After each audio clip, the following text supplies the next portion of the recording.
दोस्तों आज तो आपकी रूह कांप जाएगी क्योंकि मैं लेके आया हूँ एक ऐसी डिमोनिक मूवी जिसमें कुछ बच्चे फंस जाएंगे एक ऐसे भूतिया गेम के जंजाल में जो उनकी मौत के पीछे पड़ जाएगा। मूवी है घोस्ट बोर्ड, एकदम लेटेस्ट है और काफी ज्यादा डिमोनिक भी है। आपने जुमानजी का नाम तो सुना ही होगा, बस फर्क इतना है कि इस मूवी में गेम के अंदर से बाहर निकलेंगी डिमोनिक शक्तियाँ। तो वीडियो को पूरा लास्ट तक देखना। आप देख रहे हो डिमोनिक आर्काइव्स जो वेस्ट हॉरर रिकैप चैनल है और ड्रिल सिंपल है कि आप लाइक करो, शेयर करो और सब्सक्राइब करो। अगर आप लोग ही नहीं करोगे तो कौन सपोर्ट करेगा? तो जल्दी से इस वीडियो पे 1000 लाइक का टारगेट पूरा कर दो क्योंकि अब हम देखने जा रहे हैं घोस्ट बोर्ड मूवी की एक डरावनी डिमोनिक कहानी शुरू होती है बताते हुए कि कुछ ऐसे डिमोनिक गेम्स होते हैं जिन्हें पुराने टाइम पे हमारी दुनिया को और भूतों की दुनिया को कनेक्ट करने के लिए बनाया गया था। हम देन देखते हैं एक मंक के बच्चे को जिसके आसपास कोई अनजान शक्ति काउंटिंग कर रही थी। लड़का डरा हुआ था और माचिस जलाने की कोशिश में था। माचिस से वो लैंप जलाता है पर जो एंटिटी थी वो उसके साथ छुपम छिपाई खेल रही थी। उसके हाथ में एक डाइस था और एंटिटी के हिसाब से वो कुछ भी कर ले वो बच नहीं पाएगा। जिसके बाद अचानक एक बहुत ही ज्यादा भयंकर आत्मा लड़के को फांसी पे लटका देती है। लड़का उस आत्मा को अपनी माँ बता रहा था पर वो डिमोनिक शक्ति कुछ भी नहीं सुनती और एंड में उसे वो मार डालती है। लड़के के हाथ से डाइस गिर जाता है और सीन आता है शहर में प्रेजेंट के टाइम पे जहाँ पे 3 स्कूल स्टूडेंट्स स्टोर रूम में खेल रहे थे डंजन्स एंड ड्रैगन टाइप का एक गेम। ये वही गेम है जो स्ट्रेंजर थिंग्स में भी बच्चे खेलते थे। नाउ लड़कों को उनकी टीचर पकड़ लेती है क्योंकि उसे लगता है कि स्टूडेंट्स गैम्बलिंग कर रहे थे। रास्ते में टीचर बेल नाम की लड़की को भी पकड़ लेती है जिसने आज की क्लास मिस कर दी थी और इन दी एंड टीचर चारों को बोलती है कि कल शाम को तुम लोग स्कूल में ही रुकोगे क्योंकि तुम्हें पनिशमेंट मिलेगी। सीन आता है प्रे नाम की एक डॉक्टर स्टूडेंट पे जिसे टीचर की तरफ से मैसेज आता है। प्रे जाकर स्कूल से लेकर आती है अपने भाई बेन को। ये उन 3 लड़कों में से एक लड़का था। बेन बताता है कि कल शायद उसे मंदिर भेजा जाए सफाई के लिए पनिशमेंट के तौर पे। प्रे अपने भाई को डांटती भी है पर शायद इन दोनों का रिश्ता इतना ज्यादा अच्छा नहीं था।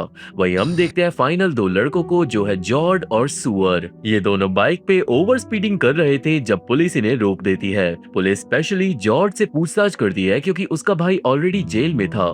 जॉर्ड भी थोड़ा बिगड़ा हुआ लड़का था क्योंकि हमें पता चलता है कि पास्ट में जॉर्ड ने क्लास में एक बच्चे को कंपास से स्टैब कर दिया था और वो पुलिस की कस्टडी में डाल दिया गया था कुछ दिनों के लिए। नाउ नेक्स्ट डे सब गार्डियन से परमिशन लेके टीचर जॉर्ड, बेन, सुअर और बेल को ले जाती है दूर दराज के एक मंदिर पे।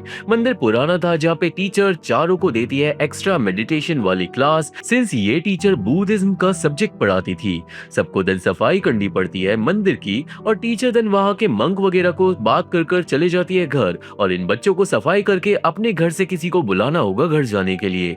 सफाई का काम हो जाता है और जल्दी ही हो जाती है रात। पर बेन की बहन प्रे अभी तक बच्चों को लेने नहीं आती जबकि कल उसने बोला था कि वो टाइम पे आ जाएगी। स्टूडेंट्स देन बातें करने लगते हैं डरावनी कहानियों की। असल में काफी टाइम पहले इस मंदिर में एक औरत पोजेस्ड हो गई थी और उसने अपने मंक बेटे को मार डाला था। जी हाँ, ये वही कहानी है जिसको हमने मूवी की शुरुआत में देखा था। लेजेंड के हिसाब से बेटे की आत्मा अभी भी मंदिर के आसपास घूमती है। तभी बेल आती है और बताती है कि अंदर कुछ अजीब आवाजें आ रही है। तीनों लड़के उसके साथ जाने लगते हैं जब सुअर स्टार्ट करता है एक नई कहानी सुनाना। सुअर के हिसाब से बेल 1 साल पहले ही मर चुकी है कार एक्सीडेंट में, पर उसकी आत्मा को अभी ये सब नहीं पता है। हालांकि ये सब झूठ था और सुअर को आदत थी फालतू की कहानी बनाने की। सब दिन मंदिर के अंदर जाते हैं और जहाँ से आवाजें आ रही थी ना वहाँ पे उन्हें एक गड्ढा मिलता है। गड्ढे के अंदर था एक अजीब सा बैग के साथ बेल को मिलता है एक डब्बा जिसे वो खोल ही रही थी कि इतने में तीनों लड़के बैग के अंदर से निकाल लेते हैं एक अजीब बोर्ड गेम।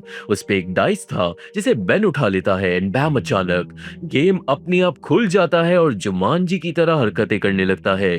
लड़के देखते हैं कि जो डाइस है उस पे टोटल 12 नंबर है जो अजीब था। तभी गलती से डाइस गिर जाता है 6 नंबर। टोटल 6 ब्लॉक्स अपने आप नीचे हो जाते हैं गेम में और लड़के सोचने लगते हैं कि ये कोई हाई टेक गेम है। सब मजे से खेलने लगते हैं। जॉर्ड के 2 नंबर आते हैं, गेम फिर से अपने आप चलता है। देन सुअर के 10 नंबर आते हैं तो गेम 10 नंबर अपने आप आगे बढ़ जाता है। इतना ही नहीं, ये गेम जानता था कि किसकी बारी कब है, मतलब कोई 2 बारी बासा नहीं चल सकता। सीधी सी बात थी, जो प्लेयर एंड तक पहले पहुंचेगा वो जीत जाएगा। पर इस गेम को खेलने के लिए 4 लोगों की जरूरत थी और इसलिए लड़के लोग बेल को भी बिठा लेते हैं गेम में। बेल को 8 नंबर आते हैं और बेल की बारी के बाद डाइस पे से नंबर गायब हो जाते हैं। गेम से निकलता है एक पर्चा, यानी हर एक राउंड के बाद कुछ डिमोनिक होगा। जॉर्ज पर्चा पढ़ता है पर उसे रीडिंग करना नहीं आता था। सुअर से चाटा मारकर पर्चा बेन को देता है। ना पर्चे पे लिखा था बच के रहो, वो आ गया है। धरती के पास मत भटकना, वो तुम्हारे शरीर के टुकड़े टुकड़े कर सकता है। बच्चे कुछ सीरियसली नहीं ले रहे थे, पर देन मंदिर में अपने आप सारी मोमबत्तियां जल जाती है और बुद्धा के स्टैचूज उल्टे हो जाते हैं। फाइनली यहाँ पे सारे स्टूडेंट समझ गए थे कि वो फंस गए हैं किसी डिमोनिक सुपरनैचुरल गेम में। मंदिर के बाहर अब दरवाजे पे आ जाती है एक डिमोनिक एंटिटी। वो एंटिटी मंदिर के चारों ओर बहुत तेज भागने लगती है। जॉर्ज विंडो बंद करने की कोशिश करता है पर वो नहीं कर पाता। डर के मारे सुअर भागने की सोचता है, पर इससे पहले वो भाग पाता एंटिटी हमला कर देती है सुअर पे। वो हद से ज्यादा भयंकर और डिमोनिक थी, जो सुअर की गर्दन बुरी तरीके से काटने लगती है। बाकी लोग एंटिटी को मार के सुअर को बचाते हैं, पर एंटिटी को आ जाता है गुस्सा। सब भागते हैं बाहर और बेल गेम भी उठा लेती है, क्योंकि भाई अब जो होना था वो उसी गेम से होना था। सब लोग भाग के जंगलों में आ जाते हैं, पर दोस्तों वो एंटिटी मंदिर का गेट तोड़कर आती है सबके पीछे। वो हद से ज्यादा तेज भाग रही थी और वहीं दूसरी तरफ प्रे आ गई थी अपने भाई को लेने, पर वो गलती से गाड़ी से टक्कर मार देती है उस एंटिटी को। प्रे गाड़ी से उतरती है चेक करने पे, पर सही टाइम पे बेन और बाकी लोग आ जाते हैं, जो प्रे को एंटिटी के पास नहीं जाने देते। सिंस कुछ भी समझाने का टाइम नहीं था, तो सब लोग प्रे को हड़बड़ी में लेकर गाड़ी में बैठ जाते हैं वापस। गाड़ी स्टार्ट नहीं होती, एंटिटी जागने लगती है और जब प्रे देखती है डीमन का चेहरा, तो वो गाड़ी को रिवर्स कर एंटिटी को दोबारा कुचल देती है। स्टिल गाड़ी के नीचे आने के बाद भी डीमन नहीं मरता और इससे पहले वो सबको मार पाता, प्रे भगा लेती है गाड़ी फुल रफ्तार में। थोड़ी देर में वो सब लोग गैस स्टेशन पे रुकते हैं। प्रे सुअर की मरम पट्टी कर फाइनली पूछती है कि भाई क्या डिमोनिक माजरा है। बेल यहाँ पे बताती है कि वो डीमन गेम से निकला है और जो डब्बा बेल को मिला था ना, उसमें गेम की सच्चाई थी। ये गेम बनाया था एक काले जादूगर ने हमारी दुनिया और भूतों की दुनिया को कनेक्ट करने के लिए। एक बार गेम शुरू हो जाता है तो हर राउंड के बाद एक डीमन आता है बाहर। गेम को खत्म करने का एक ही रास्ता है कि चारों में से किसी को गेम के एंड तक पहुंचना होगा सुबह होने से पहले, वरना सूरज की पहली किरण के साथ ये चारों लोग मारे जाएंगे। अच्छी बात ये थी कि प्रे ऑन द स्पॉट सब पे यकीन कर लेती है। रात के 8 बज रहे थे, तो अभी इन लोगों पे काफी टाइम था गेम खत्म करने के लिए। सबसे पहले बात उठती है प्रोटेक्शन की, और इसका सोल्यूशन प्रे पे था। सब पहुंचते हैं बेन के घर पे, जहाँ पे उसकी माँ जो मर चुकी है उसका सामान बहुत ज्यादा पड़ा हुआ था और सारा सामान पवित्र पूजा वाला था। प्रोटेक्टिव तालिस्म थे, क्योंकि बेन और प्रे की माँ काइंड ऑफ शमन थी। सब लोग अब मम्मी के सामान से पूरे घर को भूत प्रूफ कर देते हैं। वो अगरबत्तियां जलाकर प्रेयर्स भी करते हैं और इस बीच में बेन प्रे से माफी मांगता है, क्योंकि उसकी वजह से उसकी बहन कॉलेज की पढ़ाई ढंग से नहीं कर पा रही थी। एनीवे घर को प्रोटेक्ट करके सब लोग फिर से बैठ जाते हैं गेम खेलने। इस बार सबको 1-2 नंबर ही आते हैं, सिवाय बेल के जिसको आते हैं 12 नंबर, और गेम से निकलता है एक और पर्चा। नाउ बेल पर्चा पढ़ना स्टार्ट करती है और प्रे को अजीब आवाजें आने लगती है शीशे के अंदर से। पर्चे पे एक ऐसे डीमन के बारे में लिखा था जो इंसानों के दिमाग से खेलता है। डीमन जिसे पोजेस करेगा वो शैतान में बदल जाएगा और डीमन से बचने के लिए सबको सच्चाई का साथ देना है। पर्चा खत्म होते ही जल जाता है और वहीं प्रे की रिफ्लेक्शन शीशे में हो जाती है डिमोनिक। वो डीमन पकड़ लेता है प्रे को और उस बेचारी की आत्मा पहुंच जाती है केले के खेत में, जहाँ पे वो डीमन आकर उसे पूरी तरीके से पोजेस कर लेता है। नाउ प्रे हो गई थी डिमोनिक, जो स्टूडेंट लोग जल्दी ही समझ जाते हैं। प्रे चेयर के साथ गिर जाती है एंड देन दोबारा खड़ी हो जाती है। वो डीमन पूरा रूम कंट्रोल कर रहा था। रेडियो से रियल प्रे की आवाजें आती है, जो अपने भाई को बोलती है भागने को। डिमोनिक प्रे चिल्लाती है हद से ज्यादा बुरी तरीके से और फिर वो बेहोश होने का नाटक करती है। सारे लोग प्रे को संभालते हैं और सुअर अपने गले से एम्बुलेट्स उतार कर डाल देता है प्रे के गले में। सब नॉर्मल हो जाता है कुछ देर के लिए। एक पल के लिए सब बच गए थे, पर देन डिमोनिक प्रे जॉर्ज के पैर में कर देती है स्टैब। डीमन जॉर्ज को याद दिलाता है कि इसी तरह उसने एक दूसरे इंसान को स्टैब किया था। डीमन देन आतंक मचा देता है, लाइट्स फूट जाती है, अंधेरे में वो सब दोस्तों के साथ खेलने लगता है हाइड एंड सीक, और ये सीन हद से ज्यादा क्रीपी था। डर के मारे सुअर एक दूसरी बार ट्राई करता है अपने दोस्तों को अकेला छोड़ के भागने की, पर वो भाग नहीं पाता और सुअर के ऊपर छत पे आ जाती है डिमोनिक प्रे। वो नीचे कूद जाती है, सुअर के प्रोटेक्टिव तालिस्म को उतार कर खा जाती है, यानी ये डीमन कुछ ज्यादा ही पावरफुल था। डीमन देन बेन को इमोशनल ब्लैकमेल करने लगता है। बच्चे भी डीमन पे हमला करते हैं, पर ये शैतान हार मानने को राजी नहीं था। इन दी एंड बेन डीमन से भीख मांगता है कि वो उसकी बहन का शरीर छोड़ दे, और अपने भाई की आवाज सुनकर कुछ देर के लिए प्रे को होश आ जाता है। प्रे अपने भाई को भागने के लिए बोलती है, पर बेचारी ज्यादा बात नहीं कर पाती और वो डीमन प्रे को खींच कर ले जाता है अंधेरे में। कमरे में से फिर से निकलती है पोजेस्ड प्रे, पर इस बार डीमन के हमला करते ही जोर्ड उसे मारकर बेहोश कर देता है। सारे लोग प्रे को स्टोर रूम में बांध देते हैं, और ये साफ था कि प्रे को बचाने का एक ही तरीका है, इन्हें गेम पूरा करना होगा।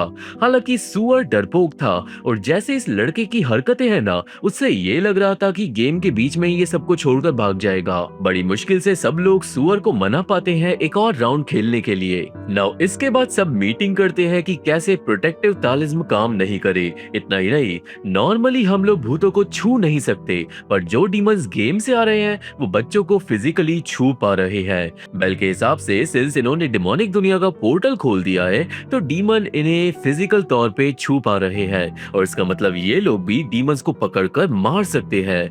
अब सब लोग उठा लेते हैं वेपन्स। बेन एक चेनसो, सुअर एक सिकल, बेल एक कुल्हाड़ी और जॉर्ड एक गन। सब लोग जाकर स्टार्ट करते हैं तीसरा राउंड। सबको इस बार ज्यादा खास नंबर नहीं मिलते। बेल की बारी के बाद पर्चा आता है जिसमें लिखा था कि जंगल से भागो, पेड़ जिंदा हो जाएंगे और तुम्हें खा जाएंगे। पर्चा पढ़ते ही आसमान में खुल जाता है एक शैतानी पोर्टल, और जंगल से आने लगती है अजीब आवाजें। सब देख ही रहे थे जब अचानक जंगल से निकलता है एक अजीब टहनियों वाला क्रीचर जो बेल को पकड़ लेता है। सारे लड़के बेल को बचाने की खूब कोशिश करते हैं, पर जो क्रीचर था वो जीत रहा था, और वो बेल को जंगल में ले जाता है। बेन भागता है क्रीचर के पीछे चेनसो लेके। सब जंगल में आते हैं, उन्हें मिलता है वो डीमन जो पेड़ से बना हुआ था, और उसने बेल को जकड़ रखा था। डीमन लड़कों पे हमला कर देता है, पर अपने अपने वेपन से बच्चे उस डीमन से अच्छी तरीके से मुकाबला करते हैं। डीमन की एक मेन टहनी थी जो बेल को मारने वाली थी, पर एंड टाइम पे बेन टहनी को काटकर बेल को बचा लेता है। नाउ डीमन इतनी आसानी से हार तो नहीं मानेगा, तो अब उसे आ जाता है गुस्सा, और वो सारे बच्चों पे और ज्यादा भयंकर तरीके से अटैक कर देता है। एक एक करके सारे बच्चे पकड़े जाते हैं सिवाय सुअर के। सब सुअर से मदद मांगते हैं और सुअर भाग जाता है। मैंने बोला था कि कुछ ऐसा ही होगा। सबको लगता है कि अब खेल खत्म, पर वेल शायद मैं ही गलत था। सुअर वापस आ जाता है एक ब्लो टॉर्च जैसी मशीन लेकर। नाउ फाइनली सुअर पेड़ डीमन को जलाने लगता है। सारे दोस्त जीतने लगते हैं और सीन आता है उन्हीं पुलिस वालों पे। पुलिस में थे पाओ नाम का एक आदमी और उसका साथी मुक। ये दोनों आए थे बेन के घर पे क्योंकि वहाँ से गोली चलने की आवाज आई थी। पाओ और मुक घर के अंदर जाने की सोच ही रहे थे जब गेट अपने आप खुल जाता है और पोजेस्ड प्रे आ जाती है गाड़ी के पीछे। वहीं पेड़ डीमन ने पकड़ लिया था जॉर्ड को। उसे बचाने के लिए बेन डाल देता है डीमन पे मिट्टी का तेल, और बेल जलाती है एक लाइटर। लाइटर से डीमन को गुस्सा आ जाता है और वो भयंकर तरीके से हमला करता है बेल पे, पर बेल लाइटर की चिंगारी से उस डीमन को खाक कर देती है। बैक पाओ और मुक पे जो पोजेस्ड प्रे से ही सवाल जवाब करने लगे थे। डीमन सिचुएशन का फायदा उठाकर बोल देता है कि 3 लड़कों ने उस पे हमला किया। पुलिस तुरंत अलर्ट जारी कर देती है, और वहीं सारे बच्चे वापस आ गए थे। वो सब ये सब सुन लेते हैं और चुपके से गेम चुरा लेते हैं। वो दिन जाकर प्रे की गाड़ी में बैठ जाते हैं और बेन पुलिस के सामने से ही गाड़ी भगा लेता है। और अब ये साफ था कि दोस्तों को पुलिस से भी बच के भागना होगा भूतों के साथ साथ। थोड़ी देर बाद वो लोग रोड पे चलते ही अगला राउंड खेलते हैं ताकि अगर डीमन आए तो उन्हें पकड़ ही ना पाए। राउंड के बाद जो पर्चा निकलता है तो वेल डीमन इस बार हवा में उड़ने वाला था, जो जमीन पे सिर्फ शिकार के लिए आता है। एक बार फिर से खुल जाता है नरक का दरवाजा और बहुत सारे कौवे गाड़ी पे हमला कर देते हैं। बेन स्पीड बढ़ाता है, पर देन एक वैम्पायर जैसा डीमन हमला कर देता है गाड़ी पे। वो बेल को काटने की कोशिश करता है, पर सुअर ऊपर से डीमन को कर देता है स्टैब। डीमन दूर चले जाता है और वो गुस्से में कुल्हाड़ी फेंकता है जो सीधा घुसती है बेल के बगल में। वो ऑलमोस्ट मर गई थी। डीमन गाड़ी पे आके दोबारा हमला कर देता है बेल पे, पर जॉर्ज पीछे से डीमन के सर में मार देता है गोली। डीमन ऑन द स्पॉट मारा जाता है, पर इस सारी भागा दौड़ी के बीच में गाड़ी का हो जाता है एक्सीडेंट। ना जब गाड़ी पलटी खा रही थी तो बेल को याद आने लगती है पुरानी बातें, क्योंकि दोस्तों बेल का सच में पिछले साल कार एक्सीडेंट हुआ था जिसमें उसके मम्मी पापा दोनों ही मारे गए थे। ये बहुत ट्रॉमेटिक एक्सपीरियंस था उसके लिए और ये याद कर कर बेल जाग जाती है। लकीली एक्सीडेंट के बाद वो सब लोग जिंदा बच गए थे। गाड़ी से निकलकर सब लोग रोड पे आते हैं। एंड नाउ दोस्तों, अगर अगली बारी में बेन के अच्छे नंबर आ जाएंगे तो गेम खत्म हो जाएगा, पर अगर अच्छे नंबर नहीं आए तो एक और फाइनल डीमन बाहर आकर रहेगा, जिससे लड़ने के लिए अब इन लोगों पे हथियार नहीं थे। वो लोग फैसला करते हैं कि वो अभी गेम नहीं खेलेंगे, पर वेल किस्मत अच्छी नहीं थी क्योंकि बच्चों को आकर पकड़ लेते हैं पुलिस वाले। सब लोगों को अपने हाथ खड़े करने पड़ते हैं और गेम जमीन पे रखना पड़ता है। बेन के हाथ में बांसा था जो पुलिस वाले गिरवा देते हैं, जिससे फाइनली मैच शुरू हो जाता है। बेन का नंबर निकलता है 4, यानी फाइनल डीमन तो आकर रहेगा। वेल फिलहाल के लिए राउंड पूरा नहीं हो पाता क्योंकि पुलिस वाले सबको थाने ले जाते हैं। वहाँ पे सवाल जवाब से पहले जॉर्ड बताने लगता है अपने पास्ट के बारे में। बात उस टाइम की है जब जॉर्ड का भाई जेल गया था और एक बुली जॉर्ड को डेली परेशान कर रहा था। वो जॉर्ड को क्रिमिनल बताता था और एक दिन गलती से कंपास की नोक बुली के पेट में घुस गई थी। ये बस एक हादसा था, पर किसी ने जॉर्ड पे यकीन नहीं किया था क्योंकि उसका भाई एक क्रिमिनल है। यहाँ पे अब बेल भी कुछ कन्फेस करती है। असल में दोस्तों बेल को पहले ही गेम के इंस्ट्रक्शंस मिल गए थे उस डब्बे के अंदर, पर उसने जानबूझकर लड़कों को नहीं रोका था गेम स्टार्ट करने से, क्योंकि बेल ये जानना चाहती थी कि भूत सच में होते हैं या फिर नहीं, ताकि उसके दिल में तसल्ली आ जाए कि उसके मम्मी पापा भी कहीं ना कहीं इस दुनिया में मौजूद है। कोई बेल पे गुस्सा नहीं होता क्योंकि सब जानते थे कि बेल बहुत ज्यादा अकेली लड़की थी। नाउ बयान लेने के बाद थाने आ जाती है पोजेस्ड प्रे अपने भाई को लेने और सारे बच्चे डर जाते हैं। डीमन बेन को चुपके से बोल देता है कि अगर वो घर नहीं चला तो डीमन उसकी बहन का गला काट देगा। मजबूरन बेन को घर जाना पड़ता है और बाकी तीनों दोस्तों को बंद कर दिया जाता है जेल में। बेल कानून के लॉज गिनाने लगती है क्योंकि पुलिस वाले ऐसे गिरफ्तारी नहीं कर सकते, पर भाई डेमोक्रेटिक कंट्री में पुलिस सुनती कहाँ है अब आजकल के जमाने में। मेरे स्टूडेंट दोस्त अच्छे से जानते होंगे इस बात को। एनीवे बच्चों पे अब कोई चारा नहीं था, पर अच्छी बात ये थी कि सुअर डाइस चुरा लाया था। सिंस गेम शुरू हो गया था तो ये लोग अपनी अपनी बारी चल सकते हैं बिना बोर्ड के। नेक्स्ट बारी थी जॉर्ड की और अगर जॉर्ड के 11 या 12 आ गए तो वो गेम जीत जाएगा। जॉर्ड बारी चलता है और नंबर 5 आते हैं। वहीं दूसरी तरफ शैतानी बोर्ड था पाओ और मुख के पास, जो चलने लगता है अपने आप और ये नोटिस कर लेता है पाओ। सुअर की बारी आती है पर वो भी नहीं जीत पाता। बची थी बेल जिसे सिर्फ 3 चाहिए थे, पर उसके नंबर आते हैं सिर्फ 2 और राउंड खत्म होते ही बोर्ड से निकलता है पर्चा जो पाओ और मुख दोनों ही देख लेते हैं। मुख पर्चा खोल देता है पर वो पढ़ता नहीं और इसलिए रेडियो में से आने लगती है एक डिमोनिक आवाज जो पर्चा पढ़कर सुनाती है। एक बिना सर का योद्धा आएगा कब्र के बाहर और फैलाएगा आतंक। वो योद्धा अपनी तलवार से सबका खात्मा कर देगा। ये सुनते ही फाइनल डीमन आ जाता है और जेल में होने लगती है पैरानॉर्मल चीजें। लाइट चली जाती है, एक पुलिस वाला चेक करने जाता है फ्यूज, जब उसे सुनाई देती है चेनों की आवाजें। चेक करने पे उसे मिलता है बिना सोर का योद्धा जिसमें 2 तलवारें थी, जिसे देखकर पुलिस की हालत खराब हो जाती है। वहीं बेन को डीमन घर ले आया था। वो जबरदस्ती उसे घर में घुसाकर उसे बोलता है हाइड एंड सीक खेलने को।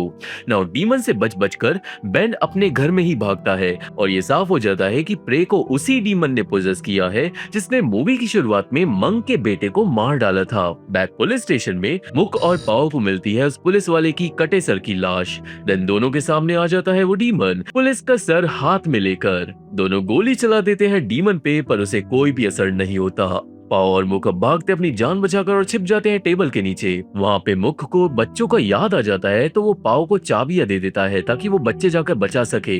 तभी डीमन कमरे में आ जाता है और वो पुलिस के सर का इस्तेमाल कर रहा था देखने के लिए। डीमन एंड में दोनों को ढूंढ लेता है पर लकीली उसकी तलवार टेबल में फंस जाती है। पाओ और मुख भागते हैं और सीन आता है बेन के घर पे दोबारा, जहाँ पे डीमन की गिनती खत्म हो जाती है।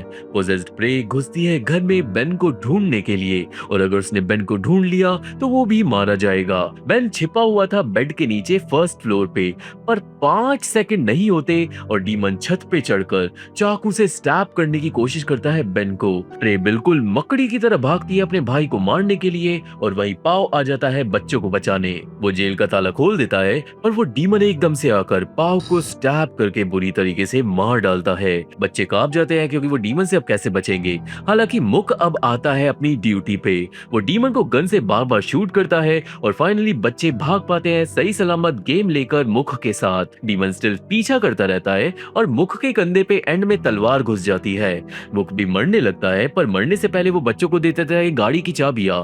सारे दोस्त भाग जाते हैं गेम खत्म करने के लिए और डीमन इससे पहले मुख को मार पाता वो कर लेता है खुदकुशी। नाउ बैक बेन पे जहाँ पे उसकी क्रीपी बहन उसे ढूंढकर मारने लगती है। उसका गला बुरी तरीके से घोटने लगती है जिससे बेन को सितारों के साथ पास्ट की बातें भी याद आने लगती है जब वो अपने दोस्तों के साथ खुशी से स्कूल में गेम्स वगैरह खेलता था। फिर बेन को बचाने घर पे आ जाते हैं उसके दोस्त और वो तुरंत जाते हैं ऊपर। जॉर्ड और सुअर क्रीपी बहन को दूर करते हैं और बेल बेन को होश में लेकर आती है। फाइनल राउंड शुरू करना था पर इस भगदड़ में वो भूतनी चिल्ला पड़ती है और बांसा फ्लोर के छेद से नीचे गिर जाता है। बड़ी मुश्किल से वो लोग भूतनी को कैद कर पाते हैं पर फिर किसी को बासा नहीं मिलता। सब नीचे जाकर डाइस को ढूंढने में लग जाते हैं और जब तक डाइस मिल पाता डिमोनिक प्रे आ जाती है चाकू लेकर। सच्ची इस भूत का मेकअप मूवी में काफी ज्यादा कमाल का किया है। इन दी एंड जब डाइस बेल को मिलता है तो भूतनी बेल को पकड़कर खींच ले जाती है उस डिमोनिक दुनिया में। नाउ बेल की आत्मा कैद हो गई थी और रियल में उसका शरीर पोजेस होने लगा था। प्रे के शरीर से डीमन निकल गया था क्योंकि वो डीमन बेल के मम्मी पापा के रूप में सामने आता है उस शैतानी दुनिया में। बेल इमोशनल हो जाती है पर वो जानती थी कि ये उसके मम्मी पापा नहीं है और इसलिए वो अचानक डीमन को स्टैब कर देती है। डीमन बेल को पोजेस करने में फेल हो जाता है और बेल जाग जाती है पर वेल डीमन दोबारा पोजेस कर लेता है प्रे को ही। डीमन बेन के सामने फाइनल चॉइस रख देता है कि अगर उसने बासा फेंका गेम खत्म करने के लिए तो डीमन प्रे को मार डालेगा। थोड़ा यहाँ पे बहस चलता है काफी देर तक पर बेन चालाकी से चाकू पकड़ लेता है। वो बासा फेंक देता है और वेल नंबर आता है 1। काफी फनी था पर थोड़ा जोर लगाकर नंबर 2 हो जाता है और यही नंबर बेन को चाहिए था जिससे फाइनली गेम हो जाता है खत्म। तेज हवा चलने लगती है और सारे डीमन वापस चले जाते हैं गेम में। गेम ओवर हो गया था और सूरज निकल जाता है। प्रे भी ठीक हो जाती है और ये बच्चे जीत गए थे। सब खुशी मनाते हैं एंड दिन में ये लोग जाकर एक मंदिर में उस गेम को भट्टी में डालकर जला देते हैं। तीनों लड़के बेल को भी ऑफिशियली अपने फ्रेंड ग्रुप में ले लेते हैं जिस हैप्पी एंडिंग के साथ ये मूवी खत्म हो जाती है।